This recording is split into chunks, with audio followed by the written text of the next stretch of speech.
What's up, guys, and welcome to another episode of the Powerhouse Mentality podcast. I am your host. I am Caitlin Kenna Smith, and today we're going to break down 3 reasons why you can't accomplish your goals.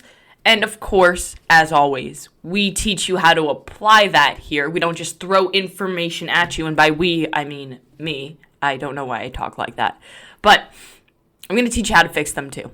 How to break it down so you can make it a little bit easier for you to overcome these 3 things. Now, could this be the reason why you can't accomplish your goals? Maybe. These are 3 of the things that I have seen working with clients over the last decade plus that have held them back the most. You might be a different story. Everybody's going to be unique and different. But I think that a lot of people can relate to at least one of these things when it comes to the reason why maybe they don't accomplish something. Maybe it's not your big, giant goal that you're currently pursuing, but maybe you can think back in your life and say, hey, I didn't accomplish this one thing, and it's because of this. And now you can identify it, and moving forward, you can become aware of it, recognize it, so that when you move into a different goal, you can allow what you've learned, and you can apply that. So that way, you don't have to not accomplish your goal for the same old shit over and over and over again, because usually that's what happens. People get caught in a cycle where they try to accomplish a goal, and then one of these things holds them back, and they never quite figure it out, so they never actually accomplish the goal. And then over time, they start to just lose trust in themselves, and they lose belief in themselves because they never accomplish what they want to set out to do. So let's get right into it with number 1, lack of clarity. And this is a big one, right? They're all big ones, though, let's be real. Lack of clarity is a problem. What do you truly want out of your life? I feel like a lot of people just don't have an answer to that question.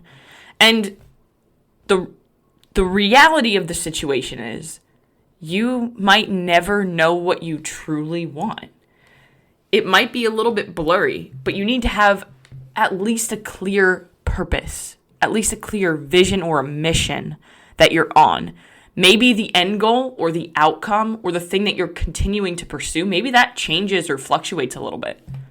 Maybe it's not 100% clear what's at the end of the path, but you at least have clarity on what your vision, mission, and purpose is in life, meaning you know exactly why you are working towards something.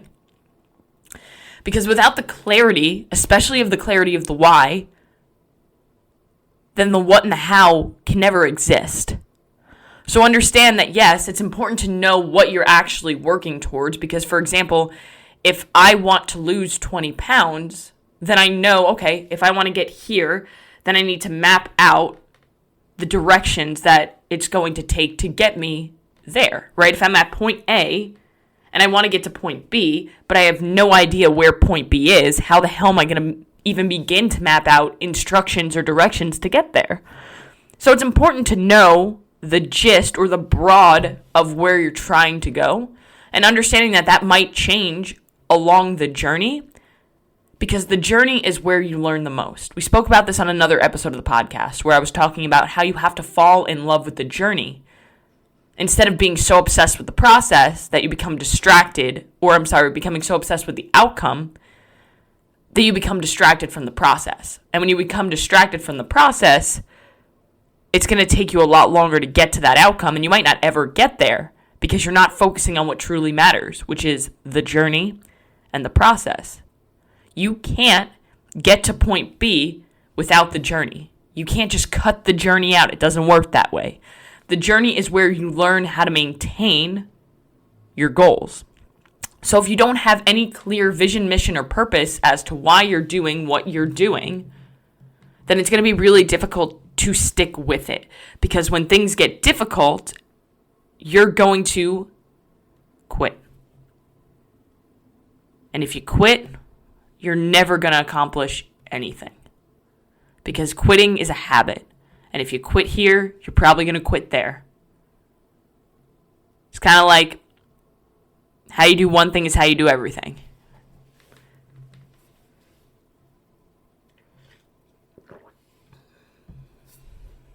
Number 2, And I know that this is where I've fallen in the past and where I continue to fall, to be honest. Procrastination. Putting things off, and where a lot of people fall is being busy versus being productive. So on average, each person who works an 8-hour workday, say you're working at a desk, you're doing your thing, you have an average of 2 to 3 hours of productivity throughout that 8-hour workday.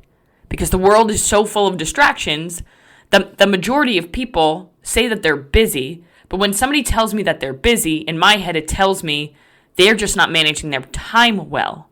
Being productive is very different from being busy. If you're busy, I visualize you running around with a chicken with your head cut off, and I'm sure you probably do too. Now, if you're being productive, that means you have a lot that you're doing, but you're getting that shit done and you're moving the needle forward. And there's a huge difference between somebody who's at a desk for 8 hours being productive and somebody who's at a desk for 8 hours and is being busy but is productive for 2 hours a day. 95% of the American population, based on surveys, procrastinate to some degree. And to be quite honest with you, I think 5% of people are lying, because I think 100% of people have at some point in their life procrastinated. And some people struggle with it more than others. A lot of people allow it to get in their way. And it helps really with nothing. If you procrastinate something, that's literally just prolonging the anxiety that you're feeling about this one thing. Because usually people procrastinate, one, maybe it's a little bit of laziness, because that seems to be the way our culture is going. However, I think that the biggest thing is people are just afraid. They're afraid of the pain or the discomfort that thing might bring them. They know it's not going to be easy. It might be difficult. So we don't want to push our body into that uncomfortable state.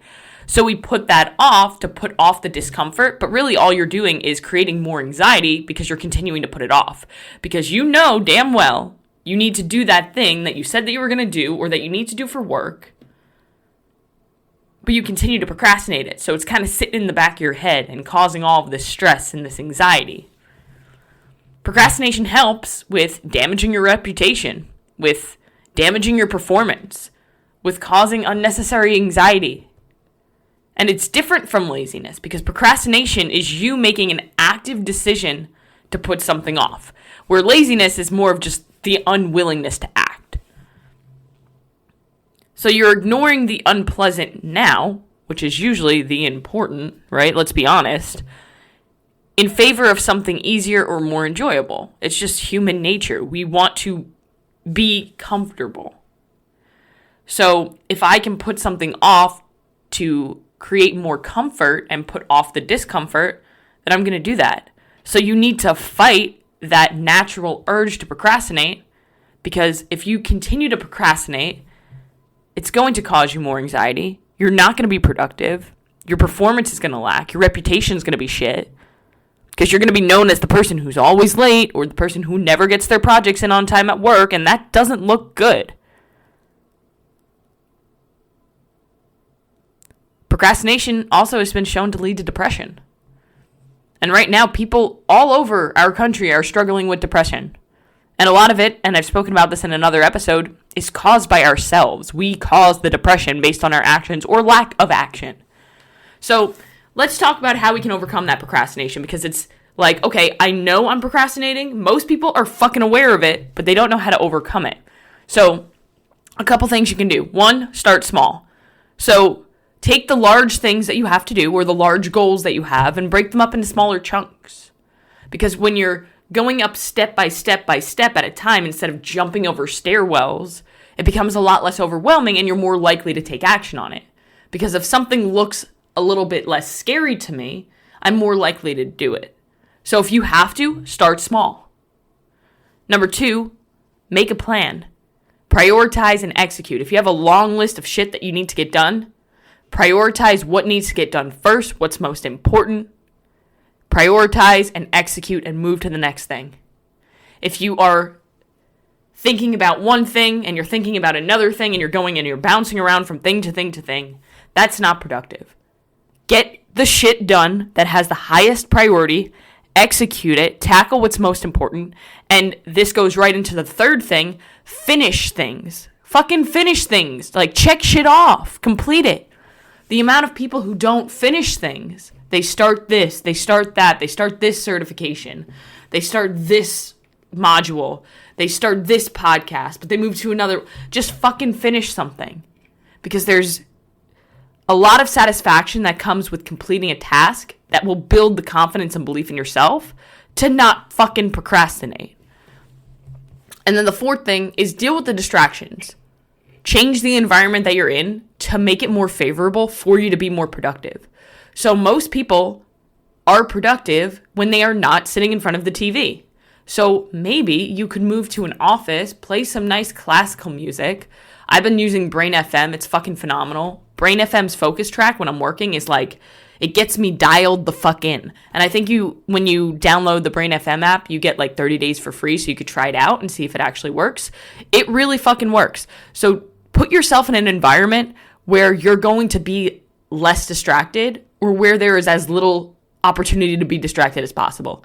Put your phone, take it, throw it across the room, put it on the charger in the other room, get it out of your face because one ding turns into you scrolling for 10 minutes through stupid fucking reels that aren't adding any value to your life and are taking away from the time that you need to be productive here.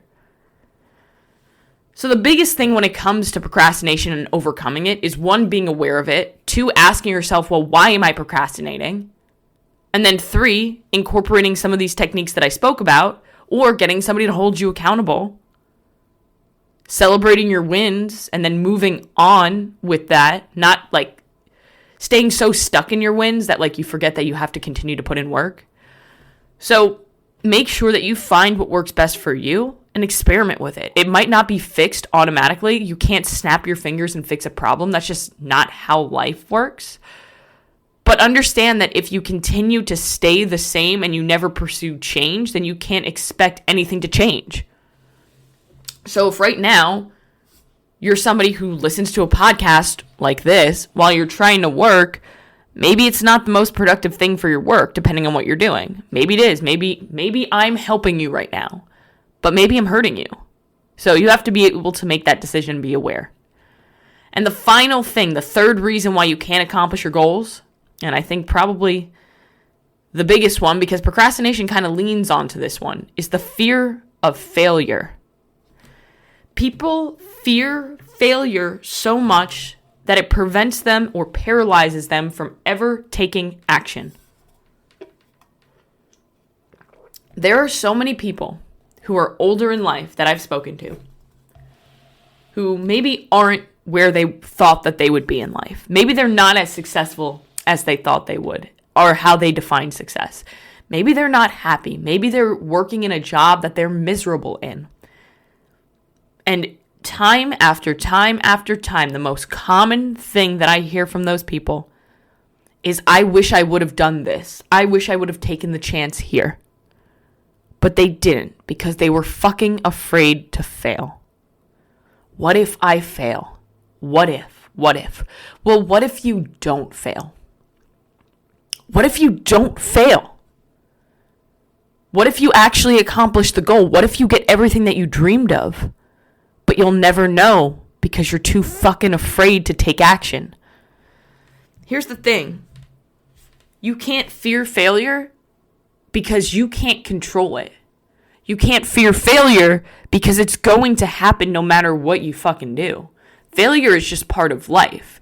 And you learn so much from failure if you choose to do so. Your losses are infinitely more valuable than your wins, because through your losses, you learn how to win. Those who have been the most successful, people that you look up to, they have failed. I can guarantee that. We've all heard, like the Starbucks guy, can't even remember his name. He pitched his idea of Starbucks to so many people, and he was let down so many times.